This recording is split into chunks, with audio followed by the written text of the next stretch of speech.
Pagbalik nga ni Edwin sa kanilang hideout ay agad niyang pinagyabang na pinatira siya ng kanyang bayo sa kanilang mansyon.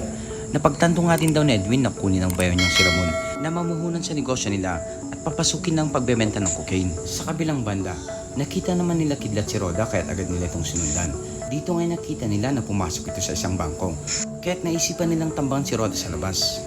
Samantala, pinakilala na nga ni Kapitan si Santino sa kanyang kaibigang isang coach. Dito na nga tinanong ni Santino kung pwede ba siya magtrabaho dito. Wika naman ng kaibigan ni Kapitan nung kaya ba ni Santino magtrabaho bilang janitor na agad naman niyang sinangayunan. Dinala naman ni Don Julio si David sa bilihan ng mga sasakyan at upang papilin ito kung anong gusto niyang bilhin dahil ito ang regalo niya sa kanya na siyang ikinatuwa ni David.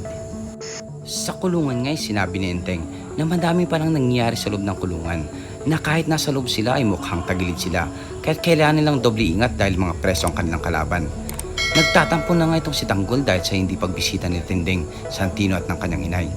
At kung bago ka pa lamang sa aking YouTube channel, ay pindutin mo lang subscribe button para lagi kang updated sa mga susunod nating upload.